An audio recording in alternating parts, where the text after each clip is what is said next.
And welcome back to the next installment of the Elite Mod changes. Today I'm going to speak about the Imperial Guard changes. As before, I'm going to start with the globals. First of all, the infiltrated stormtroopers cost call-in has been reduced in cost by 50 requisition, but has been increased in red cost by 25 red. That affects obviously the Inquisitor only. The Lehman Russ airdrop has been increased in power cost. It was deemed a little bit too strong for just 50 power, so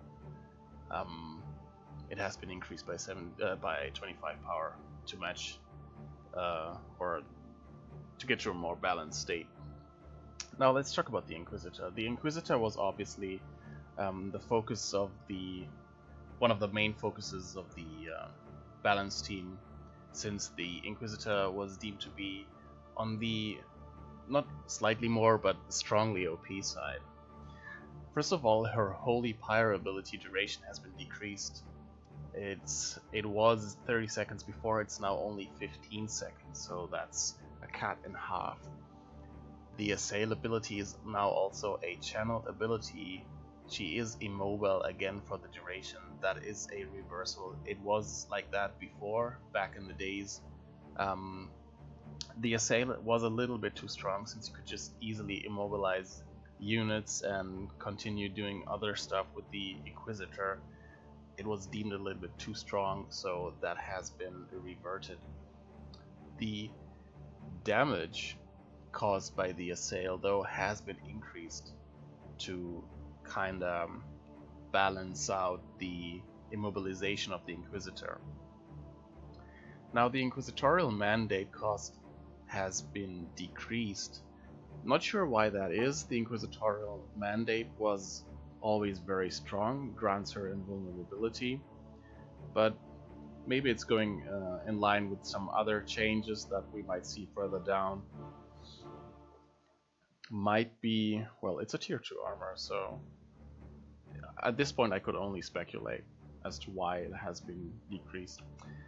Interrogator's armor has also been decreased in power cost, which is very interesting, since it's a tier 1 armor that grants her invisibility, which is very nice since you can get it up very fast. Against certain factions you will always win the first engagement, so if they will try to counter you with the natural IG counter, namely a suppression team, you already have the Interrogator's armor and can easily tie up the suppression team. And now you can do that even more quickly, since the Interrogator's armor has been decreased in power cost. So that's a very interesting change to look out for, certainly. The Purgatus cooldown has been reduced by 15 seconds. The cooldown has been reduced by 15 seconds, so that's also very interesting. You can use it more frequently now, but 15 seconds is not something that will majorly change the outcome of games. Crossbow bolt pistol has been changed as well. The cost has been increased and the range has been increased as well. It is now on par with tactical marine range or normal ranged units range, which is 38. The DPS has been reduced though, so it doesn't do 35 DPS, which is even more than the Tech Marines ranged bolter, but 30 DPS. I'm guessing this is supposed to be piercing. Anything else would be ludicrous. Fire on the move accuracy has also been decreased. Her crossbow bolt pistol was extremely devastating to infantry models, since she could chase with that and still had a fire on the move accuracy of 100%, so peeling off models was extremely easy with the Inquisitor. So that has been reduced. Let's go to the Lord Commissar also. A major rework for the power sword was had to be done, since the power sword was deemed very strong, even OP. let's just call it OP. The power sword cost has been increased in power by 5. That was to bring it more in line with its performance, since it was overperforming for the price of just 20 power. It still has all its abilities and all its bonuses, but it has just been increased in power cost. Now the Inspire Courage no longer makes the Commissar immune to suppression. That is also a big change. Why is that? If you had the Carapace armor and the Power Sword, what you could do, it was a very, very effective combo to counter suppression teams. You would execute one of your guardsmen, become immune to suppression, and could use the Power Sword's ability to speed up by +2 and easily reach suppression, because you would be immune to suppression for 7 seconds. Now that is not the case any longer, because now you will actually have to use your guardsmen as well as the Lord Commissar to break suppression, because now the Inspire Courage only breaks suppression. That means you will still get suppressed, and then you use Inspire Courage on one of your guardsmen, and that breaks the suppression, and you'll have to pray that you won't get suppressed again. Now the None Shall Fall ability now only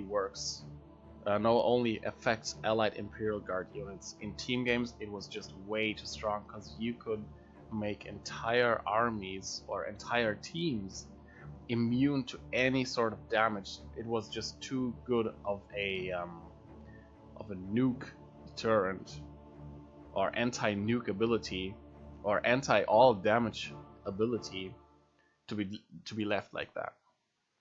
And the None Shall Fall duration has been reduced from 30 seconds to 15 seconds, which was also very much needed, since 30 seconds of combat is actually quite long in Tier 3, considering that Guardsmen, you'd usually use it with Guardsmen, since your Guardsmen are your most valuable unit.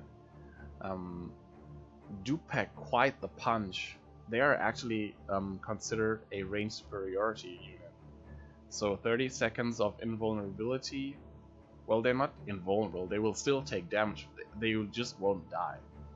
But combine that with a Chimera or a bunker, maybe even a healing bunker, that is very, very strong. The only counterplay to None Shall Fall, for those of you who don't know, is to actually pull the Lord Commissar away, because the Lord Commissar is the only one that does not get affected by the ability.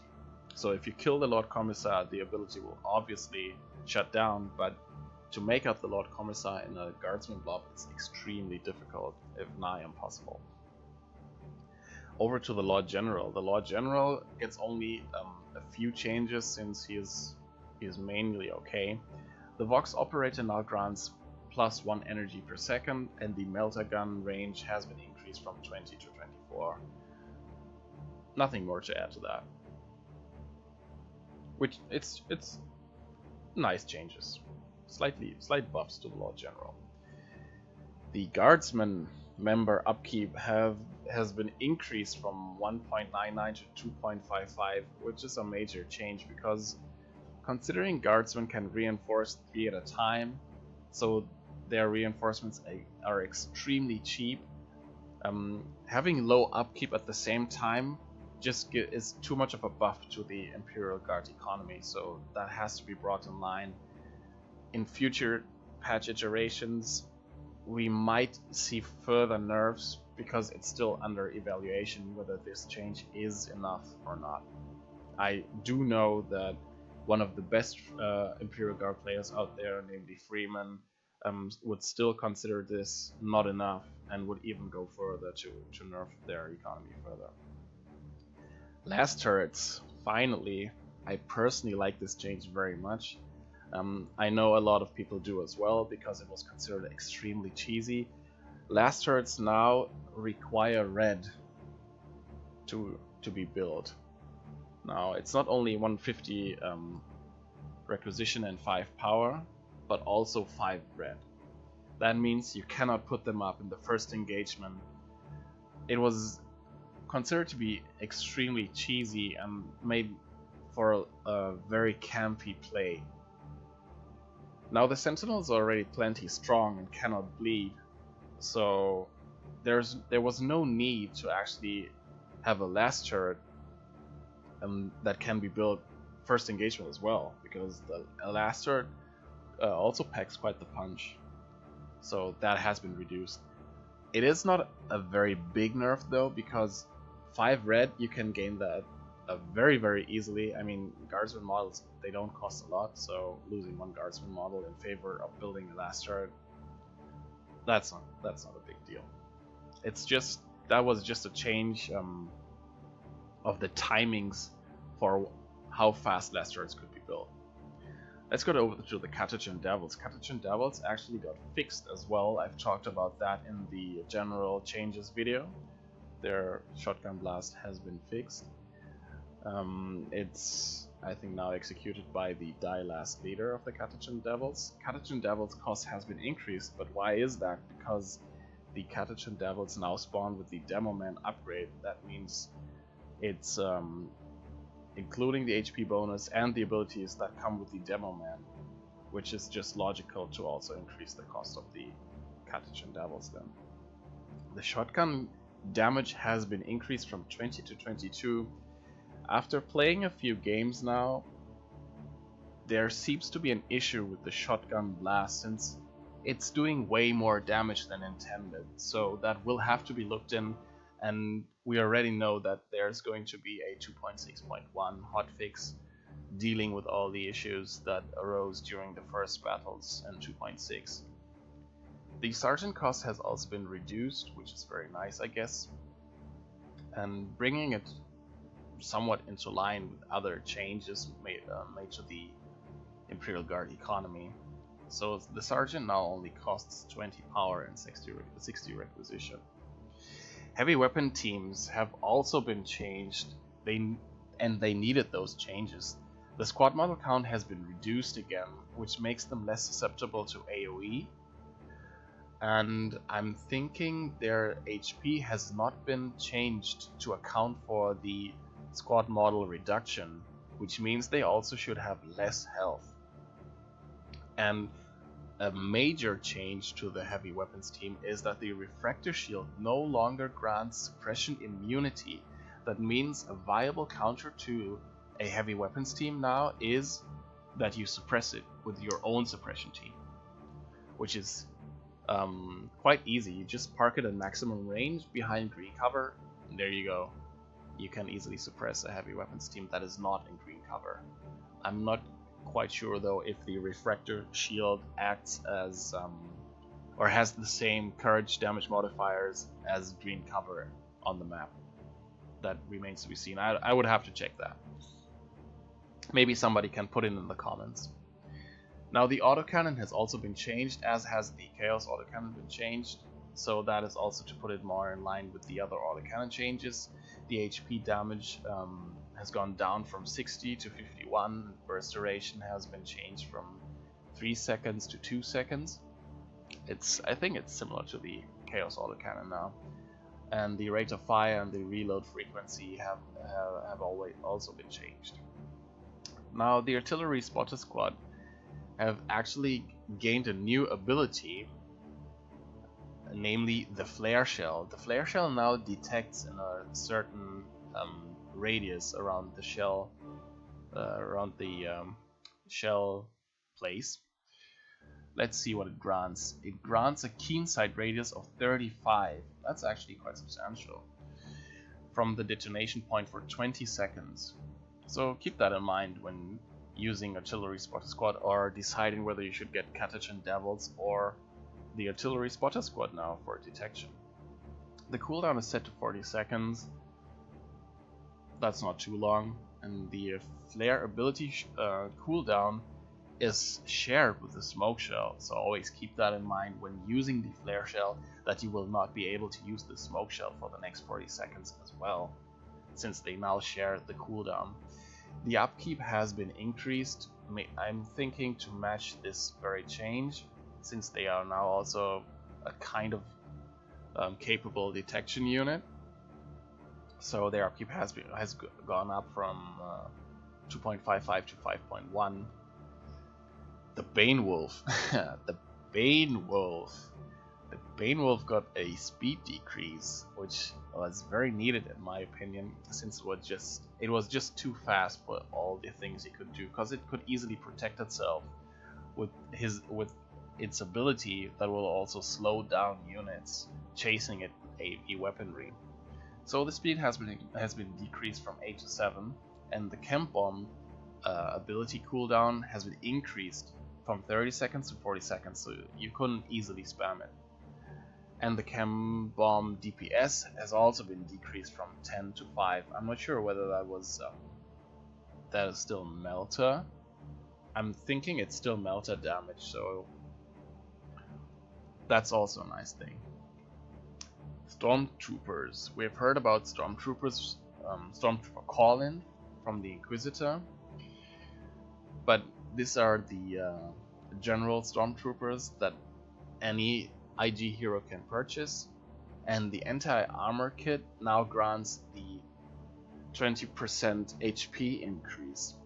That was very much needed, since the anti-armor kit Stormtroopers, or let's just call them AK Stormtroopers, were extremely fragile. They had to get into very close proximity of the vehicle, and usually a vehicle is not left unchecked and alone by the rest of the army, so once they would use their Melter Bomb to actually snare the vehicle, they would get revealed, and in that time they could not deal substantial damage to a vehicle. So the 20% HP increase will make them much more it will let them tank much more. Tank is also not the right word here. They're still gonna be fragile, but still, they're gonna be much more effective at actually chasing down vehicles. Cadian Kasserkin Squad. Cadian Kasserkin Squad's cost has been reduced greatly to make them more attractive, since they were such a niche purchase. Cadian Kasserkins have always been very good, despite what many people have said about them. Get them with the Lord General, get them with the sniper rifle, and they will absolutely dominate in range.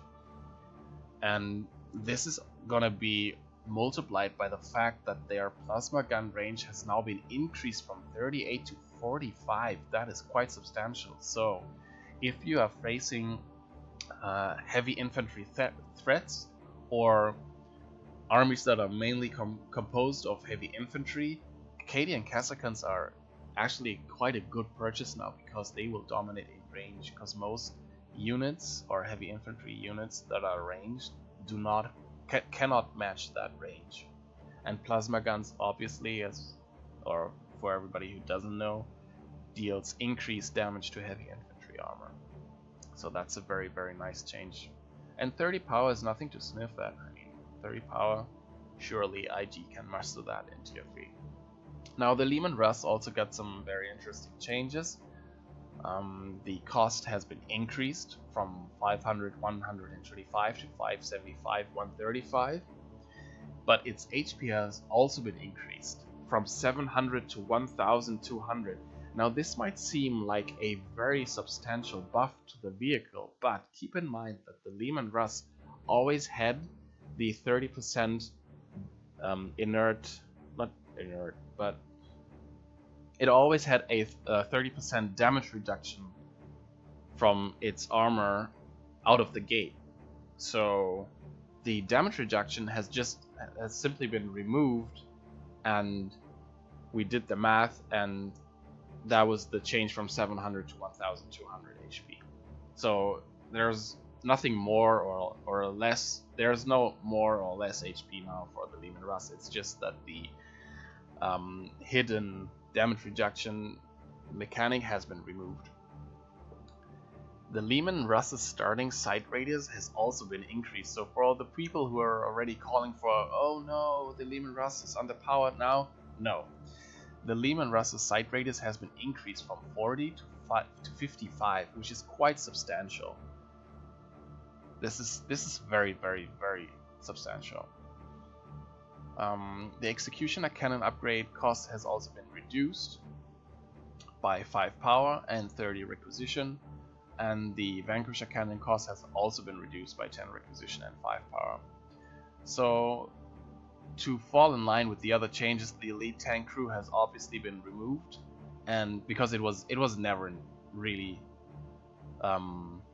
balanced anyway, and the damage resistance aura was removed, as I've said before. So Demon Russ is still a very potent and viable tank. The Baneblade has also gotten some very interesting changes. The cost reduction from 1000 requisition 200 power to 700 requisition and 180 power is one of them, so it's a lot cheaper now to get out, but its HP has also been reduced to match that cost reduction. It now only has 2750 HP where it had 3250 HP before. It's a lot more fragile now, but keep in mind this is not that bad of a change, since guardsmen are the best repair unit in the game. The first guardsman squad that repairs a vehicle repairs for 20 HP per second, and only the other guardsman squads, like if you repair with multiple guardsman squads, only the first guardsman squad will repair for 20 HP per second, and all the others will repair at a normal rate of 10 HP per second, but that is still a lot, and is way more effective than all the other factions. The primary cannon damage reduced from 180 to 150 damage, and the Demolisher cannon ability range reduced from 50 to 40. I'm thinking that's just to fall in line with the cost reduction, to not make it OP at the cost, or overperform for the cost that it now has. So it's a lot more attractive now to get. You'll have to think about when to get a Leman Russ, or if you want to wait some more and just straight up get a Baneblade. Just keep in mind that the Baneblade and the Leman Russ, while they're extremely strong tanks, they play out a little bit different. So those are the changes for the Imperial Guard, and I'll see you in the next video.